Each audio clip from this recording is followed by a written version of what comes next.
Alright, in this video clip I'm going to talk about the parts of the sewing machine. So number 1 on your diagram is door. You're looking at this diagram here. So beside the number 1 you're going to write door. To find the door on your machine you're going to put your pointer finger into the right side of the machine. Just watch and then you can do.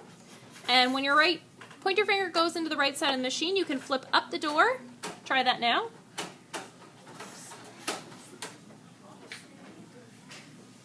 Excellent. And just close your door for another moment. So you don't want to grab the handle. The handle of the machine is in the back. Okay, you don't need to grab the handle. You're not moving your machine. So open up your door one more time. All right, number 2 is spool pin. Number 2, spool pin. On your diagram, you're writing spool pin.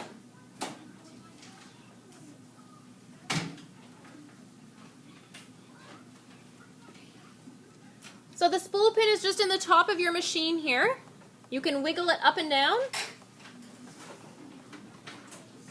The spool pin is the place where you will put your spool of thread when you are sewing. Number 3, spool stopper.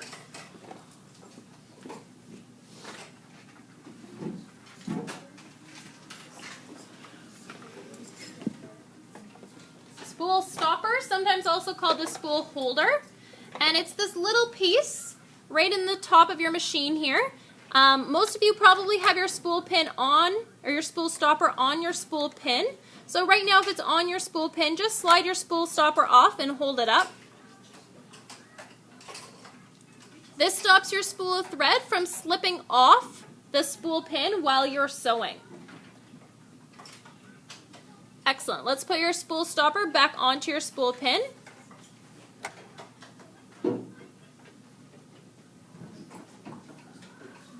Number 4 is called the thread take up lever. Number 4, thread take up lever.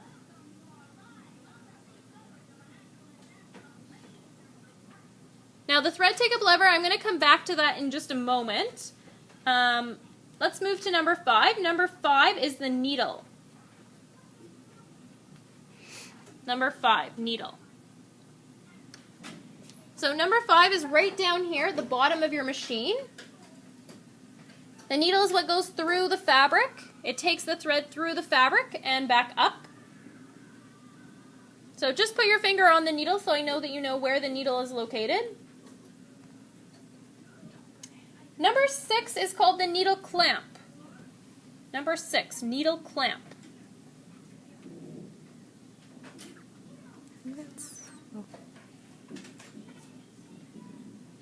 So my finger is on the needle clamp here. The needle clamp is this little black dial. I don't want you to turn it, but you should know where it is. If you break a needle, you have to use your needle clamp to remove the needle out and put a new needle in. So the needle clamp holds your needle in place. If your needle clamp is not tight and your needle is loose, you can also tighten it by turning it to the right to make sure it's nice and secure in your machine. You don't want your needle falling out while you're sewing. Number 8, presser foot lever. Number 8, presser foot lever.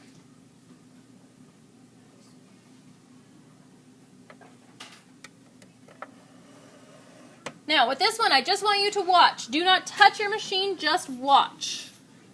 So the presser foot lever is in the back of your machine, and it's a little black lever. You're not touching it yet, you're just watching. So this little black lever, when you reach your hand through the machine, you're going to pinch it and you're going to keep holding it. You're not touching it yet though. And you're going to keep holding it and you're going to lower it while you're pinching the presser foot lever, and as soon as you get right to the bottom you can let go. Same thing when you take it back up, you're going to pinch the presser foot lever and lift it back up. And this little lever here raises and lowers your presser foot. So the thing with this lever is that you don't want to drop your presser foot down and have it go clunk and hit the machine really hard. Okay, that's hard on the feed dogs, which are underneath the presser foot. So we're going to try that together. I want you to reach through your machine now. Pinch your presser foot lever tightly. Ah, I heard a clunk. Another clunk. Pinch your presser foot lever tightly and keep pinching it. Keep pinching it as you lower it down. Keep pinching, keep pinching. And right when it gets to the bottom, then you can let go. Your presser foot should be touching your machine now. Excellent. Now let's do that again. You're going to lift it up. So you're pinching, pinching, pinching. Keep pinching it until it's all the way back to the top. And then you can let go. Excellent. So that was number 8, presser foot lever. Number 8. Number 7 is the presser foot. Number 7, presser foot. So just wiggle it a little bit with your finger. The presser foot is what pushes down on the fabric to hold your fabric in place while you are sewing. Okay, so when it's up, you can slide the fabric underneath. When your presser foot is down, when you've used your presser foot lever, then you can make sure your fabric is staying still underneath the machine while you're sewing.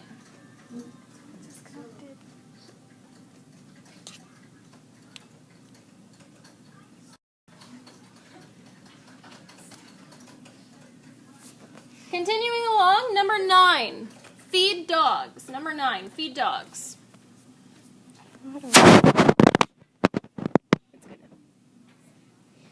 Like you're going to go and feed the dogs. I know it's kind of a funny name on a sewing machine. Feed dogs. So the feed dogs, if you put your finger underneath the presser foot and you just kind of rub your finger on the base of the machine there, underneath the presser foot, you might be able to feel kind of a rough edge. The feed dogs are what pull your fabric through the machine. Do not touch any other buttons yet. Do not touch anything else yet. All right, continuing along. Number 10, thread cutter. Number 10.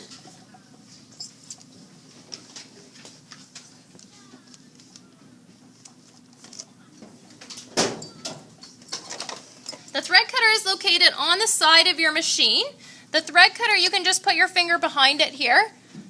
It's the little white piece that sticks out of the left-hand side of your machine.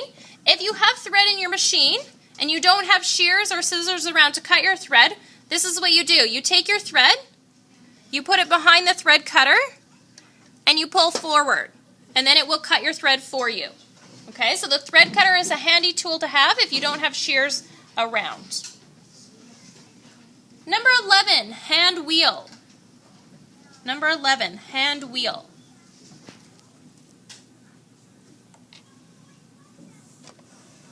The hand wheel is one of the most important parts on your machine. You will use this a lot.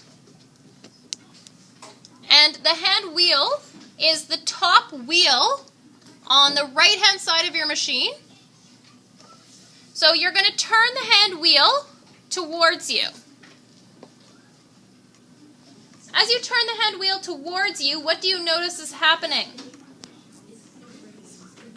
Good. It lifts and lowers the needle. Excellent. So if you watch the needle, it's going up and down as you're turning your hand wheel. Do you also notice this little silver piece? There's a little silver piece right here by my finger at the top of your machine. And as you turn, it lifts and lowers. So that little silver piece right here, if you stop with your hand wheel in the right spot, the little silver piece sticks up. This is also a really important part. This is called the thread take-up lever. Remember number 4?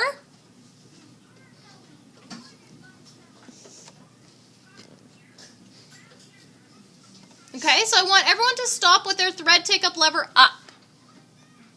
So turn your hand wheel towards you. You always turn the wheel towards you until your thread take-up lever is right back at the top.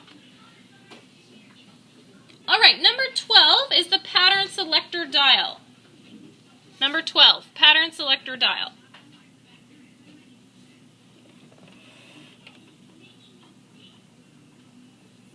The pattern selector dial is on the right side of your machine. I want you to put your hand on it. It's the lower wheel, and just turn it and watch to see what happens. You can turn it either way.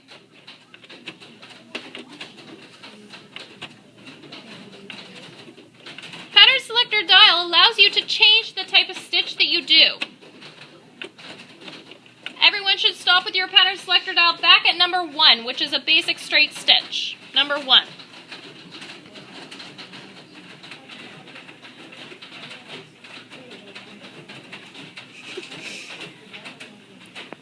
Excellent.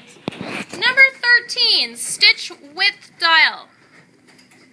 Number 13, stitch width dial. Hold their hand there.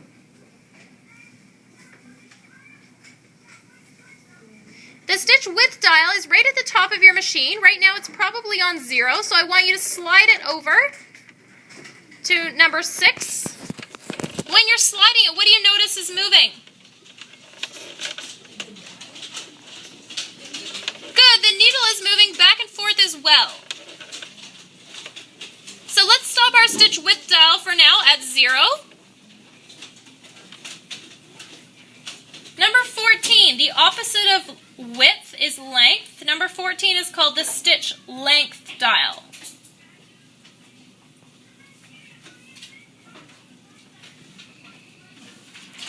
The stitch length dial is located right under the width dial. It's probably on 2.5 right now because that's a standard setting for a basic straight stitch. If you move it to 0, the machine will stitch in one spot. If you move it all the way over to 4, the machine will take nice long stitches. So let's stop with our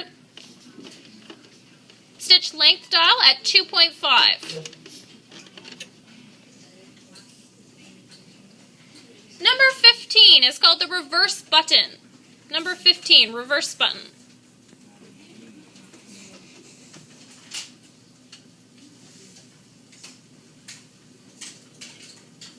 The reverse button you can press down. It's just on the front of your machine here. This button will make your machine stitch backwards. So when you're stitching, if you hold down this button, you don't need to push it lots, just hold it down. When you hold it down, your machine will go backwards, and when you let it go, your machine will go forwards again. Reverse button.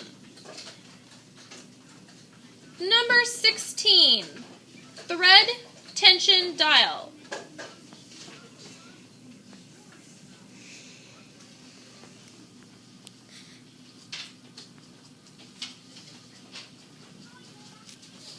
The thread tension dial you will not touch, but you should double check on your machine right now.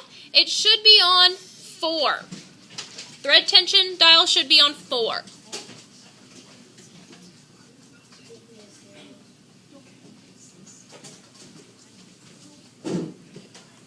The next one, number 17, is called the pressure dial.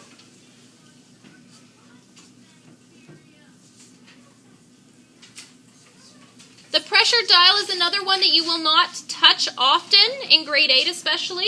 As you get more advanced with sewing, you will move it around more. Right now, the pressure dial should be on 3. And there's a little arrow right there. So your pressure dial should be on 3.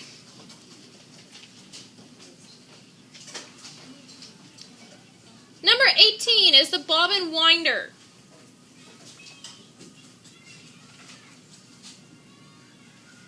Your bobbin winder is located underneath the door, and your bobbin winder should always be pushed over to the left. I want everyone to click their bobbin winder over to the right now. That tells the machine that you want to wind a bobbin. If you want to sew straight, push it to the left. And leave it to the left. Number 19 is the cover plate. 19, cover plate.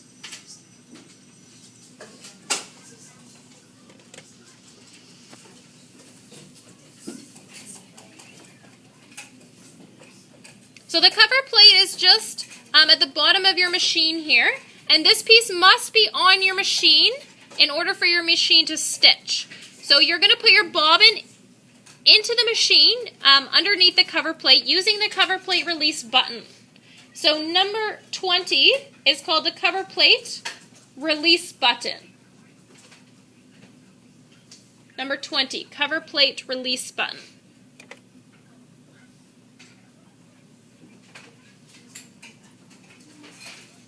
So to get your cover plate off, I want you to watch. Put your left finger, pointer finger on the cover plate, your right pointer finger on the cover plate release button. Slide the cover plate release button over to your right. Your cover plate will pop off, and I want you just to hold it up so that I can see it. Excellent. Now to put it back on, it has two little prongs on one side. The two little prongs go in first on the left side, then you push it down on the right side and it will click into place. Okay, that's your cover plate and your cover plate release button. Number 21, accessory box. Accessory box.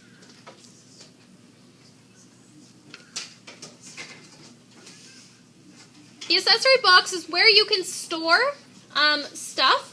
If this is your personal machine, you would probably have lots of tools in your accessory box. Because this is not your personal machine, you shouldn't store anything in there, otherwise it might go missing because other students use it.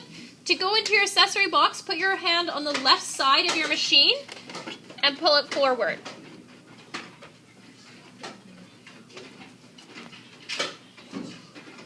Excellent. And close your accessory box.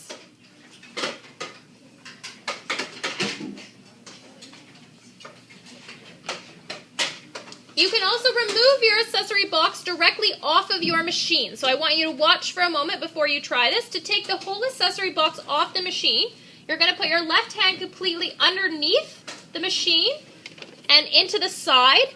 And when you put your hand there, put your other hand on top and you're going to pull up with your left hand.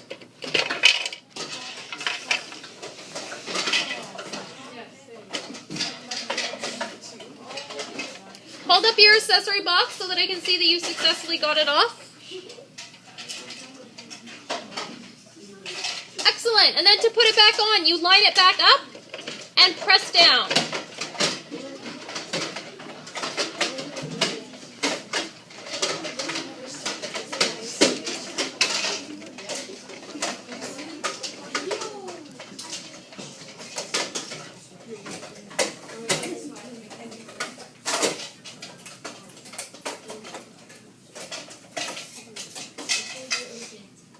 Alright, number 22, if your accessory box isn't quite on yet, just pause. I can help you get that back on in a moment. Number 22 is called the machine socket. Machine socket. The machine socket is right on the right-hand side of your machine. You should have your cord plugged into it. Okay, the machine socket is where the power goes into the machine. Number 23, foot pedal. 23, foot pedal.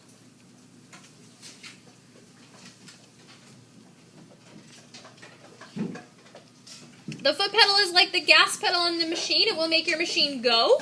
And the foot pedal for you guys is on the floor right now. So please leave it on the floor. And the last one I would like you to fill in for the parts is number 24. Number 24 is the power switch.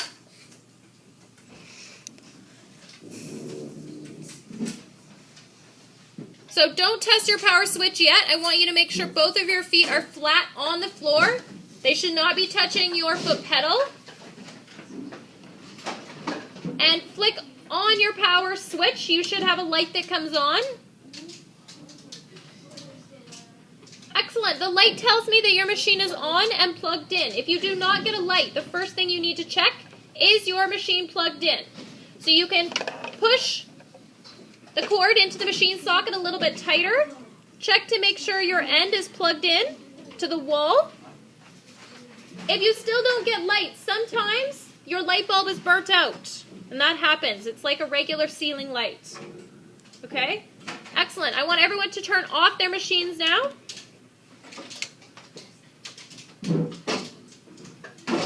So those are the parts of the machine that you will need to know.